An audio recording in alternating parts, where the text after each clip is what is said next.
ദൈവനാമം മഹത്വമുണ്ടാകട്ടെ. ഇന്ന് ഈ ദിവസം നമുക്ക് ഈ പകൽക്കാലം ദൈവത്തോട് ചേർന്നിരിക്കുവാൻ, ദൈവവചനത്തോട് ചേർന്നിരിക്കുവാൻ, ദൈവമക്കൾ എല്ലാവരും ഒന്നിച്ച് ചേർന്ന് ദൈവത്തെ ആരാധിക്കുവാൻ അടിയനും സാധിച്ചതിന്റെ ഓർത്തോട് ഞാൻ ദൈവത്തെ സ്തുതിക്കുന്നു. നമുക്ക് ഒന്നിച്ച് ഇങ്ങനെ ആയിരിക്കുന്നത് എത്ര സന്തോഷമാണ്, എത്ര ആനന്ദമാണ്. ദൈവത്തിന്റെ വചനത്തിലേക്ക് നമുക്ക് പോകുമ്പോൾ ദൈവത്തെ അറിയുവാൻ, യേശുവിനെ അറിയുവാൻ, യേശുവിന്റെ സ്നേഹത്തിൽ നിറയുവാൻ ഈ പകൽ സമയം നമ്മളെ ദൈവം ഒരുക്കിയതിനെ ഓർത്തുകൊണ്ട് നമുക്ക് നന്ദി പറയാം. ഒന്ന് പറയാമോ? Hallelujah, hallelujah. നമുക്ക് വചനത്തിലേക്ക് പോകാം. യോഹന്നാന്റെ സുവിശേഷം 3-ാം അധ്യായം അതിന്റെ 18-19 വാക്യങ്ങൾ നമുക്ക് വായിക്കാം. അവനിൽ വിശ്വസിക്കുന്നവന് ന്യായവിധിയില്ല. വിശ്വസിക്കാത്തവന് ദൈവത്തിന്റെ ഏകജാതനായ പുത്രന്റെ നാമത്തിൽ വിശ്വസിക്കാകയാൽ ന്യായവിധി വന്നു കഴിഞ്ഞു. ന്യായവിധി എന്നതോ വെളിച്ചം ലോകത്തിൽ വന്നിട്ടും മനുഷ്യരുടെ പ്രവൃത്തി ദോഷമുള്ളത് ആകിയാൽ അവർ വെളിച്ചത്തെക്കാൾ ഇരുളിനെ സ്നേഹിച്ചത് തന്നെ. Price the Lord. Hallelujah, hallelujah. അവനിൽ വിശ്വസിക്കുന്നവന് ന്യായവിധി ഇല്ല. യേശുക്രിസ്തുവുമായി ഐക്യപ്പെട്ട് വിശുദ്ധ ജീവിതം നയിക്കുന്നവർക്ക് ശിക്ഷാവിധി ഇല്ല. റോമർ 8:1 നമ്മൾ വായിക്കുന്നു. യേശുക്രിസ്തുവിൽ വിശ്വസിക്കുന്നവരാണോ നമ്മൾ? നമ്മൾ യേശുക്രിസ്തുവിൽ ഒരു അംഗമാണോ? യേശുക്രിസ്തുവിന്റെ സഭയിലെ ഒരു വിശുദ്ധ ഒരു വ്യക്തിയാണോ? ഒരു ദൈവ പൈതലാണോ എന്ന് നമ്മളെ കുറിച്ച് നമ്മൾ തന്നെ തിരിച്ചറിഞ്ഞുകൊണ്ട് ദൈവസന്നിധിയിലേക്ക് വന്നാൽ, യേശുവിനെ മനസ്സിലാക്കിയാൽ, യേശുവിന്റെ സ്നേഹത്തിൽ നിറഞ്ഞാൽ നമ്മൾക്ക് ന്യായവിധിയില്ല, നമുക്ക് ശിക്ഷാവിധിയില്ല. നമ്മൾ ദൈവത്തിന്റെ സാന്നിധ്യം വിശുദ്ധരും നിഷ്കളങ്കരുമാണ് എന്ന് നമ്മളെ കുറിച്ച് നമുക്ക് തിരിച്ചറിയാൻ കഴിയും. ഒന്ന് പറഞ്ഞേ ഹല്ലേലൂയ, ഹല്ലേലൂയ, ഹല്ലേലൂയ. അവനിൽ വിശ്വസിക്കുന്നവന് ന്യായവിധിയില്ല. വിശ്വസിക്കാത്തവന് ദൈവത്തിന്റെ ഏകജാതനായ പുത്രന്റെ നാമത്തിൽ വിശ്വസിക്കാകിയാൽ ന്യായവിധി വന്നു കഴിഞ്ഞു. പുത്രനിൽ വിശ്വസിക്കാത്തവർക്ക് ന്യായവിധി ഉണ്ട്, ഒരു ശിക്ഷാവിധി ഉണ്ട്. യേശു ക്രിസ്തുവിൽ വിശ്വസിക്കാത്ത ഈ ലോകത്തിലെ ഏതോ മനുഷ്യനും ഒരു ന്യായവിധി ഉണ്ട് എന്ന് ദൈവത്തിന്റെ വചനം പറയുകയാണ്. ഒന്ന് പറഞ്ഞേ ഹല്ലേലൂയ, ഹല്ലേലൂയ. ഈ ലോകത്തിൽ അനേക മതങ്ങളുണ്ട്, അനേക പ്രാർത്ഥനകളുണ്ട്, അനേക ശുശ്രൂഷകളുണ്ട്, അനേക വചന പ്രഘോഷങ്ങളെല്ലാം ഉണ്ട്. എന്നാൽ അതിനെല്ലാം നമ്മൾ തിരിച്ചറിഞ്ഞുകൊണ്ട് ഞാൻ എന്ന വ്യക്തി, നമ്മൾ എന്ന വ്യക്തികൾ, നമ്മൾ യേശുവിലാണ് വിശ്വസിക്കുന്നതെങ്കിൽ യേശുവിൽ നമ്മൾ അംഗത്വമെടുത്തുകൊണ്ട് ദൈവസഭയിൽ, സത്യസഭയിൽ സത്യദൈവത്തെ ആത്മാവിലും സത്യത്തിലും ആരാധിക്കുന്ന ഒരു ദൈവ പൈതലാണ് ഞാൻ എന്ന എന്നെ കുറിച്ച് നിങ്ങളെ കുറിച്ച് തിരിച്ചറിയുമ്പോൾ നമുക്ക് ആനന്ദിക്കുവാനും ആഹ്ലാദിക്കുവാനും സാധിക്കും. നമുക്ക് ശിക്ഷാവിധിയില്ല. ഒന്ന് പറഞ്ഞേ ഹല്ലേലൂയ, ഹല്ലേലൂയ, ഹല്ലേലൂയ. എന്നാൽ യേശുക്രിസ്തുവിൽ വിശ്വസിക്കാത്തവനെ സംബന്ധിച്ചിടത്തോളം നമ്മൾ തിരിച്ചറിയണം, യേശുക്രിസ്തുവിനെ വിശ്വസിക്കാത്ത, യേശുവിലൂടെ അല്ല ആരാധിക്കാത്ത, യേശു ദൈവത്തിന്റെ പുത്രനാണ്, ദൈവപുത്രനാണ്. അവൻ ദൈവം തന്നെയാണ്, ദൈവത്തിന്റെ പുത്രൻ ദൈവം തന്നെയാണ്. ഈ യേശുവിനെ അറിയാത്ത എത്രയോ മതങ്ങൾ, എത്രയോ ആചാരങ്ങൾ, എത്രയോ പ്രാർത്ഥനകൾ നമ്മുടെ പരിസരത്ത് കാണുന്നു. നമ്മൾ ഒരു കാലത്ത് നമ്മളും ഈ സത്യദൈവത്തെ അറിയാത്ത കാലത്തിൽ നമ്മളും ഞാനും ഈ പറഞ്ഞ പോലെ സത്യ ആരാധന ചെയ്യുവാൻ, സത്യത്തിന്റെ പരിജ്ഞാനത്തിൽ നിറയാതെ പല മതങ്ങൾ ആവിഷ്കരിക്കുന്ന ആരാധനയിലും പ്രാർത്ഥനയിലും പങ്കെടുത്തവരാണ് ഞാനും. എന്നാൽ പ്രിയരെ, ആത്മാവിലും സത്യത്തിലും സത്യദൈവത്തെ ആരാധിക്കുന്നത് എങ്ങനെയാണ് എന്ന് നമ്മൾ തിരിച്ചറിയണം. ആത്മാവിലും സത്യത്തിലുമാണ് സത്യദൈവത്തെ നമ്മൾ തിരിച്ചറിയേണ്ടത്. ആത്മാവിലും സത്യത്തിലുമാണ് സത്യദൈവത്തെ ആരാധിക്കേണ്ടത് എന്നൊരു തിരിച്ചറിവ് നമുക്കുണ്ടാവണം. അതെങ്ങനെയാണ് ഉണ്ടാകുന്നത്? അത് ദൈവത്തിന്റെ ആത്മാവ്, പരിശുദ്ധാത്മാവ് നമ്മുടെ ഉള്ളിൽ കടന്നു വരുമ്പോഴാണ്. ദൈവത്തിന്റെ ആത്മാവ് നമ്മുടെ ഉള്ളിൽ കടന്നു വരുമ്പോൾ ദൈവത്തിന്റെ ആത്മാവാണ് നമ്മളെ പ്രാർത്ഥിക്കുവാൻ, ദൈവത്തെ ആരാധിക്കാൻ സഹായിക്കുന്നത്. അങ്ങനെ ഒരു സഹായകൻ നമ്മുടെ കൂടെ ഇല്ലെങ്കിൽ നമുക്ക് സത്യദൈവത്തെ ഒരിക്കലും ആരാധിക്കാൻ സാധിക്കുകയില്ല. Price the Lord, hallelujah. ആരെങ്കിലും ദൈവത്തെ ആരാധിക്കുന്നുവെങ്കിൽ, ദൈവത്തിന്റെ വചനം ശ്രമിക്കുന്നുവെങ്കിൽ, ദൈവത്തിന്റെ പരിജ്ഞാനത്തിൽ നിറയുന്നത് എങ്ങനെയാണ്? ദൈവത്തിന്റെ ആത്മാവ് മാത്രമേ ദൈവത്തെ അറിയത്തുള്ളൂ. ദൈവത്തെ അറിയുന്നത് ആരാണ്? നമുക്ക് ആർക്കും ദൈവത്തെ നമ്മൾ കണ്ടിട്ടില്ല, ദൈവത്തെ നമുക്ക് ഒരിക്കലും നമ്മൾ പരിചയപ്പെട്ടിട്ടില്ല, നമ്മൾ സംസാരിച്ചിട്ടില്ല. എന്നാൽ ദൈവത്തിന്റെ ആത്മാവ് നമ്മുടെ മേൽ കടന്നു വരുമ്പോൾ, ദൈവത്തിന്റെ പരിശുദ്ധാത്മാവ് ദൈവവേദനയുടെ ഉള്ളിൽ കടന്നു വരുമ്പോൾ ദൈവത്തിന്റെ പരിജ്ഞാനം ഈ ആത്മാവ് നമുക്ക് നൽകും. ദൈവത്തിന്റെ പരിജ്ഞാനം ആത്മാവിലൂടെയാണ് നമുക്ക് നൽകുന്നത് എന്ന് നമുക്കറിയാം. അതേ റോമർ ലേഖനം 5-ാം അധ്യായത്തിൽ അതിന്റെ 5-ാമത്തെ വാക്യത്തിൽ ദൈവത്തിന്റെ സ്നേഹം, ദൈവത്തിന്റെ വചനം, ദൈവത്തിന്റെ കൃപകളെല്ലാം നമുക്ക് നൽകുന്നത് യേശു മുഖേന പരിശുദ്ധാത്മാവ് നമ്മുടെ ഉള്ളിലേക്ക്, നമ്മുടെ ഹൃദയത്തിലേക്ക് വന്നു കഴിയുമ്പോൾ നമ്മൾ പരിജ്ഞാനം കൊണ്ട് നിറയും. നമ്മൾ ദൈവത്തിന്റെ ആത്മാവ് നമ്മളിൽ വന്നു കഴിയുമ്പോഴാണ് ദൈവത്തിന്റെ പരിജ്ഞാനത്തിൽ നമ്മൾ നിറയുന്നത്. ഒന്ന് പറഞ്ഞേ ഹല്ലേലൂയ, ഹല്ലേലൂയ, ഹല്ലേലൂയ. അവനിൽ വിശ്വസിക്കുന്നവന് ന്യായവിധിയില്ല, വിശ്വസിക്കാത്തവന് ദൈവത്തിന്റെ ഏകജാതനായ പുത്രന്റെ നാമത്തിൽ വിശ്വസിക്കാകിയാൽ ന്യായവിധി വന്നു കഴിഞ്ഞു. ന്യായവിധി വന്നു കഴിഞ്ഞതാണ്. ന്യായവിധി അവൻ ന്യായവിധിക്കുക തന്നെ ചെയ്യും. അപ്പോൾ യേശുവിനെ വിശ്വസിക്കാത്തവരെ സംബന്ധിച്ചിടത്തോളം അത് ഞാൻ വിശ്വസിക്കുന്നുവെങ്കിൽ എനിക്ക് ന്യായവിധിയില്ല, നിങ്ങൾ വിശ്വസിക്കുന്നുവെങ്കിൽ നിങ്ങൾക്ക് ന്യായവിധിയില്ല. യേശുവിൽ വിശ്വസിക്കാത്തവർ ആരാണ് ഉള്ളത്? അവർക്ക് ന്യായവിധി ഉണ്ട്. ഈ ഒരു തിരിച്ചറിവ് നമുക്കുണ്ടെങ്കിൽ നമ്മുടെ പ്രിയപ്പെട്ടവർ, നമ്മുടെ ബന്ധുക്കൾ, നമ്മുടെ മിത്രങ്ങൾ, നമ്മുടെ സഹോദരങ്ങൾ, നമ്മുടെ സഹോദരികൾ, നമ്മുടെ അയൽവാസികൾ എല്ലാം ന്യായവിധിയിലേക്ക് പോവുകയാണ് എന്നൊരു അറിവ് ഇപ്പോൾ ഇവിടെ വെച്ച് എനിക്കും നിങ്ങൾക്കും ഉണ്ടാകണം പ്രിയരെ. എങ്കിൽ മാത്രമേ അവർ ന്യായവിധിയില്ലാതെ നിത്യത്തിലേക്ക്, നിത്യജീവനിലേക്ക്, നിത്യരക്ഷയിലേക്ക് അവർ കടന്നു പോവുകയുള്ളൂ എന്നൊരു തിരിച്ചറിവ് നമുക്കുണ്ടെങ്കിൽ നമുക്ക് അവർക്ക് വേണ്ടി പ്രാർത്ഥിക്കുവാൻ, അവരെ കാണുവാൻ, യേശുവിനെ അവരുടെ മുമ്പിൽ അവരുടെ കയ്യത്തിൽ കൊടുക്കുവാൻ തക്കവണ്ണം ഒരു അഭിഷേകം നമ്മുടെ മേൽ പകർന്നു കിട്ടിയാൽ ഈ അഭിഷേകം നമുക്ക് അവർക്ക് കൊടുക്കാൻ കഴിയും. ഈ അഭിഷേകം നമ്മുടെ മേൽ പകർന്നു കിട്ടുന്നില്ലെങ്കിൽ നമുക്ക് അവരെ കാണുവാനോ അവരോട് സംസാരിക്കാനോ സാധിക്കുകയില്ല. എന്നാൽ പരിശുദ്ധാത്മാവിനെ ഒരു പുത്തൻ അഭിഷേകം നമ്മുടെ മേൽ നിറഞ്ഞു കഴിഞ്ഞാൽ ഈ പരിശുദ്ധാത്മാവിന്റെ അഭിഷേകം നമ്മളെ പഠിപ്പിക്കും. അവനാൽ പ്രാപിച്ച അഭിഷേകം നമ്മളിൽ നിലനിൽക്കുന്നുവെങ്കിൽ ഈ അഭിഷേകം നമ്മളെ പഠിപ്പിക്കും, ഈ അഭിഷേകം നമ്മളെ പ്രവർത്തിപ്പിക്കും, നമ്മളെ ശുശ്രൂഷിപ്പാൻ ഈ ദൈവത്തിന്റെ ഈ ന്യായവിധിയിൽ നിന്നും എല്ലാവരെയും ഒഴിവാക്കുവാൻ തക്കവണ്ണം ഈ യേശു മതിയായവനാണ് എന്നൊരു തിരിച്ചറിവ് നമുക്കുണ്ടെങ്കിൽ, ഈ തിരിച്ചറിവില്ലാത്തവർക്ക് പറഞ്ഞു കൊടുക്കേണ്ട ഉത്തരവാദിത്വം നമുക്കുണ്ട്. ഒന്ന് പറഞ്ഞേ ഹല്ലേലൂയ, ഹല്ലേലൂയ. വിശ്വസിക്കാത്തവന് ദൈവത്തിന്റെ ഏകജാതനായ പുത്രന്റെ നാമത്തിൽ വിശ്വസിക്കാകിയാൽ ന്യായവിധി വന്നു കഴിഞ്ഞു. ഹല്ലേലൂയ. എല്ലാവർക്കും പുത്രനെ വിശ്വസിക്കാത്ത എല്ലാ മനുഷ്യർക്ക് ന്യായവിധിയുണ്ട്. ഈ ന്യായവിധിയിൽ നിന്നും ഒഴിവുകഴിവില്ല. മനുഷ്യൻ നല്ലതാകിലും തീയതാകിലും അവന്റെ ശരീരത്തിൽ ചെയ്ത പ്രവർത്തനങ്ങൾക്കനുസരിച്ച് വിധിക്കുന്ന ദൈവമാണ് യേശു. വിധിക്കുന്ന ഒരു വിധിയാളനാണ് നമ്മുടെ കർത്താവ്. ആരാണ് മനുഷ്യനെ വിധിക്കുന്നത്? ദൈവം വിധിക്കുന്നില്ല. യേശു പറഞ്ഞു, ഞാൻ നിങ്ങളെ വിധിക്കുന്നില്ല, എന്നാൽ ഞാൻ പറഞ്ഞ വചനം നിങ്ങളെ വിധിക്കും. ഹല്ലേലൂയ. അതെ, ഞാൻ നിങ്ങളോട് പറഞ്ഞ വചനമാണ് നിങ്ങളെ വിധിക്കുന്നത്. ഹല്ലേലൂയ. അതുകൊണ്ടാണ് ഞാൻ പറയുന്നത്, ഈ വചനം അവിശ്വസിക്കുന്നവർക്ക് ന്യായവിധിയുണ്ട്. പുത്രനിൽ അവിശ്വസിച്ചാൽ, പുത്രനെ ഏറ്റുപറയാത്തവർക്ക് ഒരു ന്യായവിധിയുണ്ട്. അത് മഹാ ന്യായവിധിയാണ്. പാപത്തിന്റെ ശമ്പളം മരണമാണെങ്കിൽ, അത് നരകമാണെങ്കിൽ, ഈ നരകത്തിലേക്ക്, നാശത്തിലേക്ക് പോകുന്ന അനേക മനുഷ്യരെ തീയിൽ നിന്ന് വലിച്ചെടുക്കുവാനുള്ള ഒരു ശുശ്രൂഷയാണ് കർത്താവ് നമ്മെ ഏൽപ്പിച്ചിരിക്കുന്നത്. Hallelujah, hallelujah. എത്ര ഭാഗ്യമാണ്, എത്ര സന്തോഷമാണ്, എത്ര ആനന്ദമാണ് യേശു ക്രിസ്തുവിൽ വിശ്വസിക്കാനും അവന്റെ വചനത്തിൽ ആഴത്തിൽ മനസ്സിലാക്കാനും ആ വചനം അനുസരിച്ച് ജീവിക്കുവാനും ആ വചനം അനുസരിച്ച് പാടുവാനും പ്രാർത്ഥിക്കുവാനും ദൈവത്തെ ആരാധിക്കുവാനും നമുക്ക് സാധിച്ചുവെങ്കിൽ നമ്മൾ എത്രയോ ഭാഗ്യപ്പെട്ട ദൈവത്തിന്റെ മക്കളാണ് എന്ന് നമ്മളെ കുറിച്ച് നമുക്ക് അഭിമാനിക്കാം. Price the Lord, hallelujah. എന്നാൽ ഏകജാതനായ പുത്രനിൽ വിശ്വസിക്കാത്ത അനേക മനുഷ്യർ, നമ്മുടെ സ്വന്തക്കാർ, നമ്മുടെ സഹോദരങ്ങൾ, നമ്മുടെ സഹോദരിമാർ, എത്രയോ പേർ യേശുവിനെ വിശ്വസിക്കാതെ യേശുവിന്റെ പകരമായി അവർ മറ്റു പലതിനെയുമാണ് വിശ്വസിക്കുന്നത്. പല മധ്യസ്ഥന്മാരിലാണ് വിശ്വസിക്കുന്നത്, പല പ്രാർത്ഥനകളാണ് അവർ ചൊല്ലുന്നത്. അത് ഏകജാതനായ സത്യദൈവത്തെ വിശ്വസിക്കാകിയാൽ അവർക്ക് ന്യായവിധി വന്നു കഴിഞ്ഞു. Hallelujah, hallelujah. 19ാമത്തെ വാക്യത്തിൽ എന്താണ് പറയുന്നത്? ന്യായവിധി എന്നതോ വെളിച്ചം ലോകത്തിൽ വന്നിട്ടും മനുഷ്യരുടെ പ്രവൃത്തി ദോഷമുള്ളതാകിയാൽ അവർ വെളിച്ചത്തെക്കാൾ ഇരുളിനെ സ്നേഹിച്ചത് തന്നെ. അതേ പ്രകാശം ലോകത്തിലേക്ക് വന്നിട്ടും യേശു ലോകത്തിൽ വന്ന് സകല രക്ഷയും, മനുഷ്യന്റെ സകല രക്ഷയും, സകല കൃപകളും, സകല നന്മകളും മനുഷ്യന് നൽകിയിട്ട് ഈ പ്രകാശത്തേക്കാൾ അധികമായി പാപത്തെ സ്നേഹിച്ചു, ഇരുളിനെ സ്നേഹിച്ചു, തിന്മയെ സ്നേഹിച്ചു.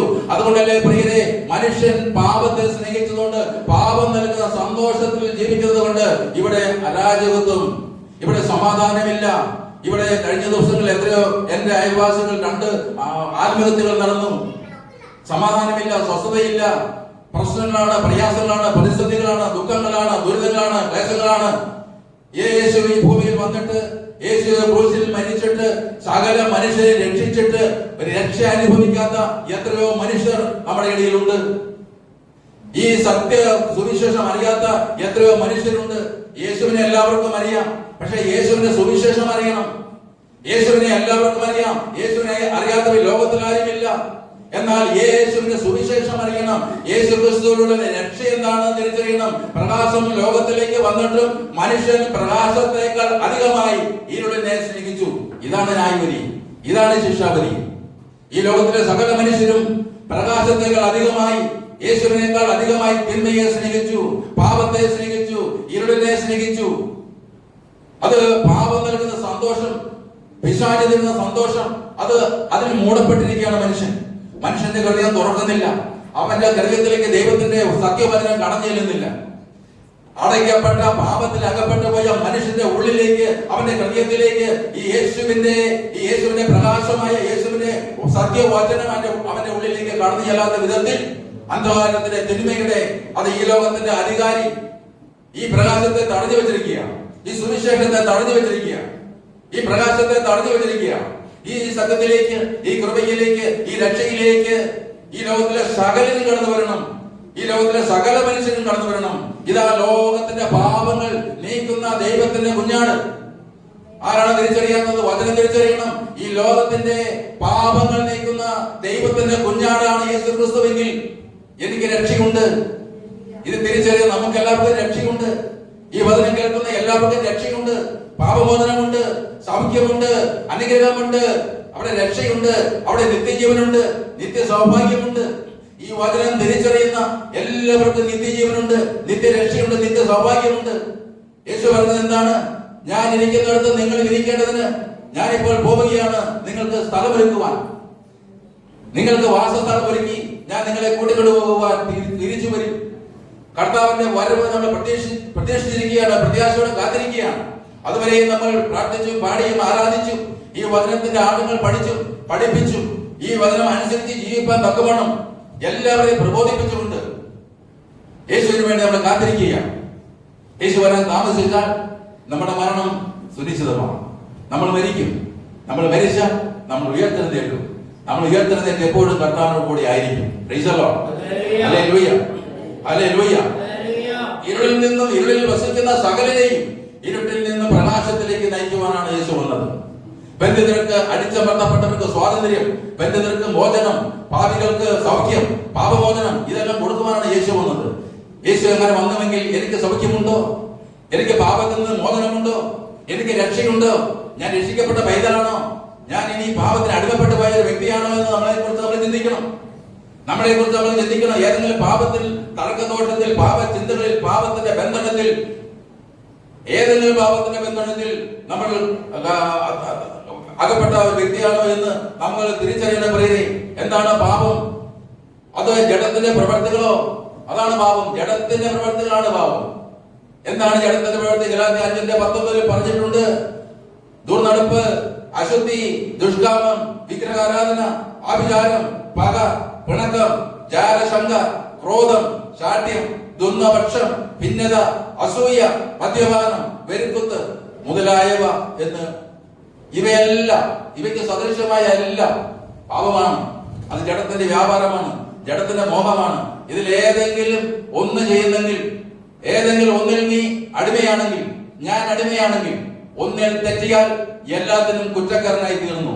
യാക്കോബിന്റെ ലേഖനം 2:10 പറയുന്നു, ഒന്നിൽ തെറ്റിയാൽ എല്ലാത്തിനും കുറ്റക്കാരനായി തീർന്നു. ഹല്ലേലൂയ. ഒന്നിനും പഴയ്ക്കാത്തവൻ. എന്റെ സ്വർഗ്ഗസ്ഥനായ പിതാവ് സൽഗുണ പൂർണ്ണനായിരിക്കുന്നത് പോലെ നിങ്ങൾ സൽഗുണ പൂർണ്ണനായിരിക്കണം. അല്ലാത്തത് കൊണ്ടാണ് ഞാൻ ഇങ്ങോട്ട് ഇന്നും വന്നത്. Praise the lord. സൽഗുണ പൂർണ്ണൻ ആകുവാൻ എനിക്ക് കഴിയാത്തത് കൊണ്ട് ഞാൻ ഇന്ന് ഇവിടെ വന്നിരിക്കുകയാണ്. Hallelujah, hallelujah. എന്നിൽ തെറ്റുണ്ട്, എനിക്ക് കുറവുകളുണ്ട്. എന്റെ ദൈവമേ, നിന്റെ സ്നേഹം കൊണ്ട്, നിന്റെ വചനം കൊണ്ട്, നിന്റെ അഭിഷേകം കൊണ്ട്, നിന്റെ തിരക്തം കൊണ്ട് കർത്താവേ അടിയനെ കഴുകി, അടിയന്റെ ജഡത്തിന്റെ മോഹങ്ങളെ പൂർണ്ണമായിട്ട് മാറ്റി ഒരു വിശുദ്ധ ഹൃദയത്തോടു കൂടി, ഒരു വിശുദ്ധ ആത്മാവോടുകൂടി, സ്നേഹത്തോടും സന്തോഷത്തോടു കൂടി ആത്മാവിന്റെ സ്വന്തത്തിൽ നിന്നെ ആരാധിക്കുവാൻ എന്നെ യോഗ്യനാക്കണം. ഇതാണ് എന്റെ പ്രാർത്ഥന. ഹല്ലേലൂയ. അത് നിങ്ങളും പ്രാർത്ഥിക്കണം, നമ്മൾ പ്രാർത്ഥിക്കണം, നമ്മൾ ഒന്നിച്ച് തമ്മിൽ പ്രാർത്ഥിക്കണം. പ്രാർത്ഥിച്ച് നമ്മൾ വളരണം, നമ്മൾ വിശുദ്ധരായി തീരണം. Hallelujah, hallelujah. നമ്മൾ രക്ഷയുടെ അനുഭവത്തിലുള്ളവരാണ്, രക്ഷിക്കപ്പെട്ടവരാണ്, രക്ഷയുടെ അനുഭവത്തിലുള്ളവരാണ്. നമ്മൾ ഒരിക്കലും പാപത്തിന് അടിമപ്പെട്ടു പോയവരല്ല, നമ്മൾ പാപത്തിന് അടിമപ്പെട്ടവരല്ല. 1 യോഹന്നാൻ 3:8 പാപം ചെയ്യുന്നവൻ പിശാചിന്റെ മകനാകുന്നു. ഹല്ലേലൂയ. പാപം ചെയ്യുന്നവൻ പിശാചിന്റെ മകനാകുന്നു. അപ്പൊ നാം പാപം ചെയ്യുന്നുവെങ്കിൽ നാം പിശാചിന്റെ മകനാണ് എന്ന് നമ്മളെ കുറിച്ച് നമ്മൾ തിരിച്ചറിയണം. ഹല്ലേലൂയ. അതാരെയും ബോധിപ്പിക്കാനല്ല, വചനമെല്ലാം എന്റെ ഹൃദയത്തെ ശുദ്ധീകരിക്കുവാൻ. കേൾക്കുന്ന വചനം എന്നെ ശുദ്ധീകരിക്കും, നിങ്ങളെ ശുദ്ധീകരിക്കും. കേൾക്കുന്ന വചനം എന്നെ ശുദ്ധീകരിക്കുമ്പോൾ അതുപോലെ തന്നെ നിങ്ങൾ കേൾക്കുമ്പോൾ നിങ്ങളെ ശുദ്ധീകരിക്കും. അത് ശുദ്ധീകരിച്ച് വിശുദ്ധിയുടെ പൂർണ്ണതയിലേക്ക് വരണം. അഥവാ ക്രിസ്തുവിനെ പോലെ മാറണം. ഹല്ലേലൂയ. ദൈവപുത്രനെ പോലെ ആകണം. ദൈവപുത്രനെ പോലെ നമ്മൾ ആയാൽ മാത്രമേ ദൈവപുത്രന്റെ കൂടെ ഇരിക്കാൻ പറ്റുകയുള്ളൂ. അതാണ് കൃപ എന്ന് പറയുന്നത്. ഹല്ലേലൂയ. ക്രിസ്തുവിന്റെ രക്തത്താൽ നമ്മെ കഴുകി ശുദ്ധീകരിച്ച് സകല പാപവും പോക്കി നമ്മെ ശുദ്ധീകരിച്ച് ക്രിസ്തുവിനോട് കൂടെ ഇരുത്തുന്ന സ്നേഹമാണ് കൃപ. അതിനാണ് യേശുവിടെ വന്നിരിക്കുന്നത്. ഹല്ലേലൂയ. ഹല്ലേലൂയ. അതാണ് പറയുന്നത്, നിന്റെ പാപങ്ങളെ ഏറ്റുപറഞ്ഞ് നമ്മൾ ക്ഷമിച്ചാൽ നമ്മുടെ പാപത്തെ തിരിച്ചറിയണം. നമ്മൾ ചെയ്യുന്ന പാപം എന്താണെന്ന് നമ്മൾക്ക് തന്നെ തിരിച്ചറിയണം.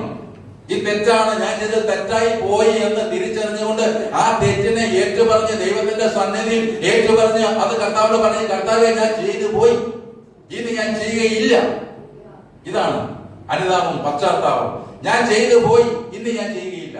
ഇങ്ങനെ ഏറ്റുപറഞ്ഞ് നമ്മുടെ പാപങ്ങൾ ഏറ്റുപറഞ്ഞ് ഉപേക്ഷിച്ചാൽ, എന്നിട്ട് കർത്താവിന്റെ കരുണയ്ക്കായി പ്രാർത്ഥിച്ചാൽ, അവൻ നീതിമാനും വിശ്വസ്തനുമാകിയാൽ അവന്റെ രക്തം കൊണ്ട് നമ്മളെ കഴുകി, നമ്മുടെ ഹൃദയത്തെ കഴുകി, നമ്മുടെ ആദരത്തെ കഴുകി, നമ്മുടെ പൂർണ്ണമായി നമ്മളെ കഴുകി തന്റെ നെഞ്ചോട് ചേർക്കുന്ന സ്നേഹം, യേശുവിന്റെ സ്നേഹം. ആ സ്നേഹം അനുഭവിക്കാനാണ് ഓരോ പ്രാർത്ഥനയ്ക്കും ഓരോ ആരാധനയ്ക്കും നമ്മൾ വന്നിരിക്കുന്നത്. ഹല്ലേലൂയ. നമ്മൾ ആരാധിക്കാൻ വരുന്നത്, നമ്മൾ പ്രാർത്ഥിക്കാൻ വരുന്നത്, നമ്മൾ ഈ അഭിഷേകം പ്രാപിക്കുവാനാണ്. നമ്മളെ തന്നെ ശുദ്ധീകരണം പ്രാപിക്കുവാനാണ്, നീതീകരണം പ്രാപിക്കുവാനാണ്. യേശുവിനെ പോലെ ഒരു വിശുദ്ധിയായി തീരുവാനാണ്. ഓരോ പ്രാർത്ഥനയും അതിന് ലക്ഷ്യമുണ്ട്. ഓരോ പ്രാർത്ഥനയ്ക്കും അതിന് ലക്ഷ്യമുണ്ട്. എന്താണ് ലക്ഷ്യം? യേശുവിനെ പോലെ നമ്മൾ ആയിത്തീരുക. ഹല്ലേലൂയ. ഓരോ പാട്ടും പ്രാർത്ഥനയും ആരാധനകളും എല്ലാം എന്തിനു വേണ്ടി?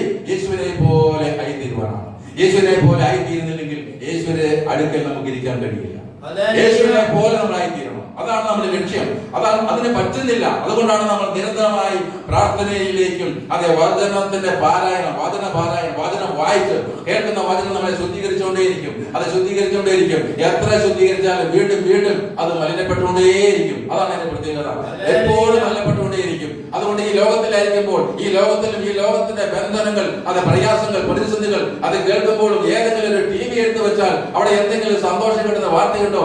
എല്ലാം മോശമായ വാർത്തകൾ മാത്രം. അവിടെ തെറ്റുകളും കുറ്റങ്ങളും മാത്രമാണ് അവരെല്ലാം പ്രചരിപ്പിക്കുന്നതെങ്കിൽ ഈ സ്നേഹത്തിന്റെ, ഈ കൃപയുടെ, ഈ അനുഗ്രഹത്തിന്റെ വചനം കേൾക്കുവാൻ എത്ര പേർക്ക് സാധിക്കും? എത്ര പേർക്ക് പ്രഘോഷിക്കാൻ കഴിയും? അത് ജീവന്റെ വചനത്തെ മുറുകെ പിടിച്ചുകൊണ്ട് അന്ത്യത്തോളം നമ്മൾ വിശുദ്ധമായ ഒരു ജീവിതം നയിക്കുവാൻ, വിശുദ്ധിയോടുകൂടി ഒരു ജീവിതം നയിക്കുവാൻ കർത്താവിന്റെ ആത്മാവ് നമ്മുടെ മേൽ വരണം. കർത്താവിന്റെ ആത്മാവ് ഇല്ലെങ്കിൽ നമുക്കൊന്നും ചെയ്യാൻ കഴിയില്ല.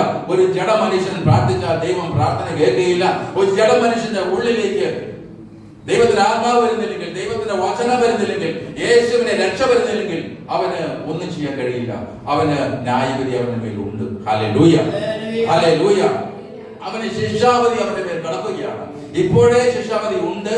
ഈ ശിക്ഷാവധി മാറിപ്പോകുന്നത് എങ്ങനെയാണ്? യേശുവിന്റെ ഈ വചനം, ഈ കൃപ, ഈ രക്ഷ അവൻ സ്വീകരിച്ച് യേശുവിനെ ഏറ്റുപറഞ്ഞ് അവന്റെ പാപങ്ങളെല്ലാം ഉപേക്ഷിച്ച്, നിന്റെ പാപം എത്ര കടും ചുവപ്പാണെങ്കിലും അത് ഞാൻ പഞ്ഞി പോലെ ആക്കി തരാമെന്ന് അത് യേശുപ്രവചനം 1:18 പറഞ്ഞതുപോലെ അത് നമ്മുടെ ഹൃദയത്തെ ശുദ്ധീകരിച്ച് പഞ്ഞി പോലെ നിർമ്മലമായ വിശുദ്ധമായ ഒരു ഹൃദയത്തോടുകൂടി അതരത്തോടുകൂടി നമ്മൾ ദൈവത്തെ ആരാധിക്കുവാൻ, ദൈവത്തെ പാടിപ്പുകഴ്ത്തുവാൻ, ദൈവത്തിന്റെ സന്നിധിയിൽ ഇരിക്കുന്ന ദൈവമക്കളാണ് യഥാർത്ഥ ദൈവമക്കൾ. അവർക്ക് ന്യായവിധിയില്ല, അവർക്ക് ശിക്ഷാവിധിയില്ല.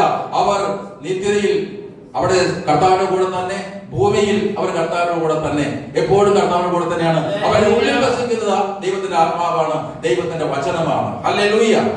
ഹല്ലേലൂയ. ഹല്ലേലൂയ. ഹല്ലേലൂയ. ന്യായവിധി എന്നത് വെളിച്ചം ലോകത്തിൽ വന്നിട്ടും മനുഷ്യരുടെ പ്രവൃത്തി ദോഷമുള്ളതാകിയാൽ അവർ വെളിച്ചത്തെക്കാൾ ഇരുളിനെ സ്നേഹിച്ചു. ഒരിക്കലും വെളിച്ചത്തെക്കാൾ, യേശുവിനേക്കാൾ നമ്മൾ തിന്മയെ, പാപത്തെ സ്നേഹിക്കരുത്. പാപത്തെ സ്നേഹിച്ചാൽ പിശാച് നമ്മുടെ കൂടെ വന്ന് വാസം ചെയ്യും. പിശാച് നമ്മുടെ ഉള്ളിൽ വരും. അപ്പൊ നമ്മൾ പാപം ചെയ്തുകൊണ്ടേയിരിക്കും. ഈ പ്രകാശത്തെ വിടരുത്. ഈ പ്രകാശത്തിൽ നമ്മൾ ആയിരിക്കണം. അത് നമ്മൾ നിരന്തരമായ പ്രാർത്ഥനയും ആരാധനയും സ്തുതിയും സ്തോത്രവും മഹത്വവും നമ്മൾ ദൈവത്തിന് കൊടുക്കണം. ഹല്ലേലൂയ. അത് നമ്മുടെ ഉള്ളിൽ ഇരിക്കുന്ന എല്ലാ പാപക്കറകളെ തിരിച്ചറിഞ്ഞുകൊണ്ട് അവയെ മാറ്റുവാൻ, അവയെ കഴുകിക്കളയാൻ വേണ്ടി യേശുവിന്റെ സന്നിധിയിലേക്ക് കടന്നു വന്ന് യേശുവേ ഒന്ന് വിളിച്ചുകൊണ്ട്, യേശുവേ നിന്റെ സാന്നിധ്യമില്ല, അടിയൻ വന്നിരിക്കുന്നു, അടിയനെ ഒന്ന് സുഖപ്പെടുത്തണം, അടിയന്റെ ഉള്ളിലിരിക്കുന്ന പാപത്തെ അടിയൻ അറിയില്ല, നമ്മൾ ചെയ്തു പോയ പാപങ്ങളെല്ലാം ഏറ്റു പറഞ്ഞുകൊണ്ട് യേശുവേ ഒന്ന് വിളിച്ചു, ഒന്ന് കരഞ്ഞ്, ഒന്ന് കണ്ണീരോടെ, വിലാപത്തോടെ, അനുതാപത്തോടെ, പശ്ചാത്താപത്തോടെ യേശുവേ എന്ന് വിളിച്ച്, അവനെ ഒന്ന് വിളിച്ച് പ്രാർത്ഥിച്ചാൽ, അവനെ ഒന്ന് സ്തുതിച്ചാൽ, അത് ഒന്ന് സ്തോത്രം പറഞ്ഞാൽ, ഒന്ന് നന്ദി പറഞ്ഞാൽ, അവൻ നമ്മുടെ ഉള്ളിലേക്ക്, നമ്മുടെ ഹൃദയത്തിലേക്ക് കടന്നു വരുന്ന, നമ്മളെ രൂപാന്തരപ്പെടുത്തുന്ന, നമ്മളെ മാനസാന്തരപ്പെടുത്തുന്ന അവന്റെ വചനത്താൽ നിറച്ച് അവനോട് ചേർന്നിരിക്കുവാൻ തക്കോണം, സ്വർഗത്തോട് ചേർന്നിരിക്കാൻ തക്കോണം, സ്വർഗത്തിലെ മാലാഖമാരോട് ചേർന്നിരിക്കാൻ തക്കോണം, പിതാവിനോടും പുത്രനോടും പരിശുദ്ധാത്മാവോട് ചേർന്നിരിക്കാൻ തക്കമുള്ള യോഗ്യത ഈ യേശു നമുക്ക് നൽകുകയാണ്. നമുക്ക് എഴുന്നേറ്റിരിക്കാം, ഒന്ന് പാടി നമുക്കൊന്ന് ആരാധിക്കാം, ഒന്ന് സ്തോത്രം ചെയ്യാം. എല്ലാവരും സ്തോത്രം ചെയ്താട്ടെ. ഹല്ലേലൂയ. യേശുവേ നന്ദി, കർത്താവേ നന്ദി, നന്ദി കർത്താവേ, നന്ദി കർത്താവേ, നന്ദി കർത്താവേ. ഞങ്ങളുടെ അശുദ്ധിയെല്ലാം മാറിപ്പോകട്ടെ, എന്റെ കർത്താവിന്റെ സ്നേഹമേ നിറയട്ടെ. ഞങ്ങളുടെ ഉള്ളത്തെ രൂപാന്തരപ്പെടുത്തണമേ, ഞങ്ങളുടെ ഉള്ളത്തെ മാനസാന്തരപ്പെടുത്തണമേ കർത്താവേ. അങ്ങേക്ക് വേണ്ടി കർത്താവേ അതിനെ പൂർണ്ണമായി സമർപ്പിക്കുന്നു, പൂർണ്ണമായി സമർപ്പിച്ച് പ്രാർത്ഥിക്കുന്ന കർത്താവേ. ബന്ധനങ്ങളെല്ലാം അഴികട്ടെ കർത്താവേ, കെട്ടുകളെല്ലാം അഴികട്ടെ കർത്താവേ. ബന്ധനങ്ങളും പ്രയാസങ്ങളും പരിസ്ഥിതികളും രോഗങ്ങളും ദുഃഖങ്ങളും ശാപങ്ങളും എല്ലാം യേശുവിന്റെ നാമത്തിൽ, യേശുവിന്റെ നാമത്തിൽ അവൻ അത്ഭുതമന്ത്രി, വരുന്ന ദൈവം, അവൻ നിത്യപിതാവ്, സമാധാനത്തിന്റെ പ്രഭു. ഹല്ലേലൂയ. യേശുവേ നന്ദി, നന്ദി, നന്ദി, നന്ദി, നന്ദി. എല്ലാവരും അവനെ സ്തുതിച്ചു. എല്ലാവരും യേശുവിൻ